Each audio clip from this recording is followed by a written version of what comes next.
नमस्कार दोस्तों, स्वागत है आप सभी का डेली 11 में। कैसे हैं आप सभी। आज डेट है 7 अप्रैल। देखेंगे अपने आज के करंट अफेयर। क्वेश्चन हमारा काफ़ी बड़ा है। हाल ही में राज्यपाल गुरमीत सिंह जी, यानी कि इनका क्रम है 8वां। नवजात गहन चिकित्सा इकाई NICU के आपातकालीन रोगी वाहन को हरी झंडी दिखाकर कहां से रवाना किया है। 4 ऑप्शन आपके पास रहेंगे। शुरू करते हैं बिना किसी देरी के, क्योंकि आप सभी जानते हैं समय ही सब कुछ है। पहला क्वेश्चन आपके सामने, आज 7 अप्रैल 2023 को कौन सा दिवस मनाया जाता है। काफ़ी इंपॉर्टेंट क्वेश्चन है। आंसर विश्व स्वास्थ्य दिवस।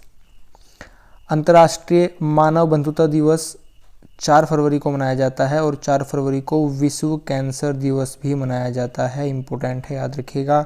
विश्व दलहन दिवस 10 फरवरी को मनाया जाता है। सर्वोदय दिवस 12 फरवरी को मनाया जाता है। स्वास्थ्य दिवस भी इम्पोर्टेंट है, दलहन दिवस भी इम्पोर्टेंट है और कैंसर दिवस भी इम्पोर्टेंट है, याद रखिएगा दोस्तों।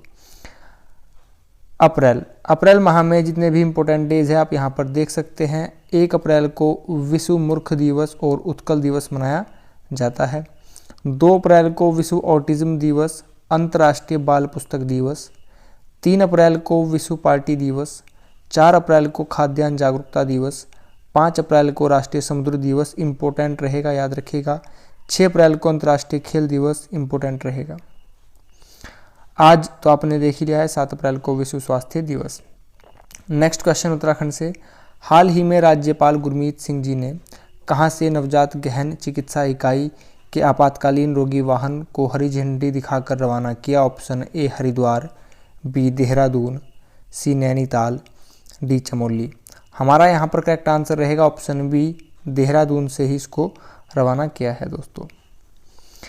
क्वेश्चन नंबर 3 हमारा, हाल ही में कहाँ 3 दिवसीय आपदा प्रबंधन कार्यशाला संपन्न हुई। Option A Roorkee, B Haldwani, C Mussoorie, D Kashipur. Correct answer रहेगा ऑप्शन सी, मसूरी से। नेक्स्ट, किस देश ने खुद को अंतिम परमाणु संधि स्टार्ट से निलंबित किया। Option A Ukraine, B Japan, C America, D रूस। हमारा यहाँ पर करेक्ट आंसर रहेगा ऑप्शन डी, रूस ने खुद को इससे निलंबित कर दिया है, क्योंकि रूस और यूक्रेन के बीच युद्ध की स्थिति है, युद्ध चल रहा है और अमेरिका यूक्रेन की साइड है। इस बात से नाराज होकर रूस ने खुद को इस परमाणु संधि से अलग कर लिया है। यह संधि अमेरिका और रूस के बीच हुई थी दोस्तों। इस पर हस्ताक्षर हुए थे 1991 में, लागू हुई 1994 में, 1994 से 2009 तक, पुनः 2010 में हुई और यह 2026 तक चलने वाली थी, परंतु अब रूस ने इससे खुद को बाहर निकाल लिया है। चीज़ों को याद रखिएगा। रूस एशिया का मैप देख पा रहे हैं, रूस आप यहाँ पर रशिया देख पा रहे हैं। रशिया से कुछ तथ्य जान लीजिए दोस्तों। रूस राजधानी मॉस्को है, मुद्रा रूबल है, प्रधानमंत्री मिखाइल मिशुस्टिन, राष्ट्रपति व्लादिमीर पुतिन। यह दुनिया का सबसे बड़ा देश है, इम्पोर्टेंट है। यह पूर्वी यूरोप और उत्तरी एशिया में फैले ट्रांस कॉन्टिनेंटल देश है, यानी कि यह यूरोप और एशिया 2 महाद्वीप में फैला है। रूस के साथ जिन देशों की सीमा मिलती है एक दृष्टि में देख लीजिए, Norway, Finland, Estonia, Latvia, Lithuania, Poland, Belarus, Ukraine, Georgia, Azerbaijan, Kazakhstan, चीन, मंगोलिया, उत्तरी कोरिया। यहाँ पर आप याद रखिएगा, यहाँ पर उत्तरी कोरिया लिखा है। कभी क्वेश्चन आ जाएगा कि किस देश की सीमा रूस से नहीं लगती है, तो याद रखिएगा दक्षिण कोरिया यहाँ पर नहीं है। आप मैप में देख सकते हैं पुनः। यहाँ पर आप देख पा रहे हैं नॉर्थ कोरिया की सीमा यहाँ पर थोड़ी सी स्पर्श हो रही है, परंतु साउथ कोरिया की सीमा स्पर्श नहीं होती है। ठीक है दोस्तों, आगे बढ़ेंगे। नेक्स्ट क्वेश्चन हमारा,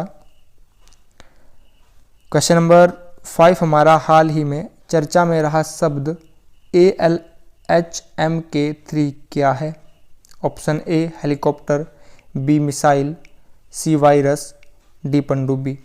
हमारा यहाँ पर करेक्ट आंसर रहेगा ऑप्शन ए, यह एक हेलीकॉप्टर है। इस टाइप के क्वेश्चन विगत परीक्षाओं में पूछे गए हैं, आपको याद रखना है।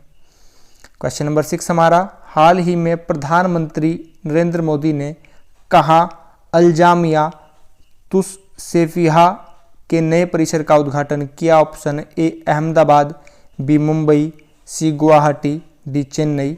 हमारा यहाँ पर करेक्ट आंसर रहेगा, आंसर आप बताएंगे। उस राज्य के मुख्यमंत्री हैं एकनाथ शिंदे और गवर्नर हैं रमेश बैस। बताइए दोस्तों हम किसकी बात कर रहे हैं? जी हाँ, हम बात कर रहे हैं महाराष्ट्र मुंबई की। मुंबई में ही यह अलजामिया तुस सेफिया का उद्घाटन किया गया है। मुंबई सालसेट द्वीप पर स्थित है, यह भी आपको याद रखना है। क्वेश्चन नंबर 7 हमारा, राष्ट्रपति द्रौपदी मुर्मू ने कहाँ दूसरी भारतीय चावल कांग्रेस के उद्घाटन समारोह को संबोधित किया? ऑप्शन ए नई दिल्ली, बी उत्तराखंड, सी ओडिशा, डी कर्नाटक। आंसर तो आप ही को बताना है। उस राज्य के मुख्यमंत्री हैं नवीन पटनायक जी और गवर्नर हैं गणेशी लाल। बताइए दोस्तों। जी हाँ, हम बात कर रहे हैं ओडिशा। ओडिशा में ही दूसरी भारतीय चावल कांग्रेस का समारोह को संबोधित किया गया है। अगर बात करें ओडिशा में कहाँ किया गया है, तो चावल अनुसंधान संस्थान कहाँ पर है? ओडिशा के कटक में। यह क्वेश्चन भी पूछा गया है। नेक्स्ट दोस्तों, यहाँ पर ओडिशा का मैप होना चाहिए था। ठीक है, ओडिशा के बारे में जान लेते हैं। यहाँ पर आप ओडिशा देख पा रहे हैं दोस्तों। ओडिशा की राजधानी भुवनेश्वर है। ओडिशा की सीमा उत्तर में कोलकाता, झारखंड और पश्चिम में छत्तीसगढ़, दक्षिण में आंध्र प्रदेश, पूर्व में यहाँ पर बे ऑफ बंगाल आप देख पा रहे हैं। आगे बढ़ेंगे दोस्तों। क्वेश्चन नंबर 8 हमारा, हाल ही में किस देश ने चक्रवात गैब्रियल के कारण राष्ट्रीय आपातकाल की घोषणा की? Option A Australia, B Japan, C Indonesia, D New Zealand. हमारा यहाँ पर करेक्ट आंसर रहेगा ऑप्शन डी, यह की है दोस्तों न्यूजीलैंड ने। न्यूजीलैंड के बारे में जानेंगे। यहाँ पर दोस्तों, यहाँ पर न्यूजीलैंड है, आप यहाँ पर देख पा रहे हैं छोटा सा। यहाँ पर आपका ऑस्ट्रेलिया है, यहाँ पर इंडोनेशिया। ऑस्ट्रेलिया और न्यूजीलैंड के बीच में यहाँ पर तस्मान सागर है, आपको याद रखना है। न्यूजीलैंड के बारे में कुछ तथ्य जान लीजिए। न्यूजीलैंड की राजधानी वेलिंगटन, मुद्रा न्यूजीलैंड डॉलर, प्रधानमंत्री क्रिप्स हिपकिंस, नई नियुक्ति है, याद रखना है। न्यूजीलैंड को दक्षिण का ब्रिटेन कहा जाता है। एक और बात याद रखिएगा, अगर बात करें पूर्व का ब्रिटेन किसे कहा जाता है, तो जापान आंसर होगा। अंतर याद रखिएगा। दुग्ध पदार्थों का सबसे बड़ा निर्यातक देश है न्यूजीलैंड। समुद्री तटों पर छोटे छोटे यहाँ पर जो घास के मैदान होते हैं उन्हें कहा जाता है कैंटरबरी। ठीक है दोस्तों, आगे बढ़ेंगे। केंद्रीय गृह और सहकारिता मंत्री अमित शाह ने कहाँ पर शिव सृष्टि थीम पार्क का उद्घाटन किया? Option A Pune, B Haridwar, C Rishikesh, D Ahmedabad. Correct answer रहेगा पुणे, महाराष्ट्र में। केंद्रीय गृह और सहकारिता मंत्री अमित शाह है, यह तथ्य भी आप याद रखिएगा। नेक्स्ट, यस्टरडे क्वेश्चन हमारा, उत्तराखंड में कहाँ राज्य स्तरीय हैंडबॉल प्रतियोगिता का आयोजन हुआ? आपने बिल्कुल सही बताया, चमोली में। क्वेश्चन ऑफ द डे हमारा, उत्तराखंड में कहाँ किसान गोष्ठी और मिलेट भोज कार्यक्रम का आयोजन किया गया? Option A Haridwar, B Dehradun, C Chamoli, D Udham Singh Nagar. इसका आंसर आप सभी कमेंट बॉक्स में देंगे। दोस्तों, अगर आप चैनल पर नए हो, वीडियो आपको हेल्पफुल लगी हो, प्लीज़ चैनल को सब्सक्राइब कीजिएगा, वीडियो को लाइक एंड शेयर कीजिएगा। आपने अपना कीमती समय चैनल को दिया है, इसके लिए आप सभी का बहुत बहुत धन्यवाद। Thanks for watching. आपका दिन शुभ हो। नमस्कार दोस्तों।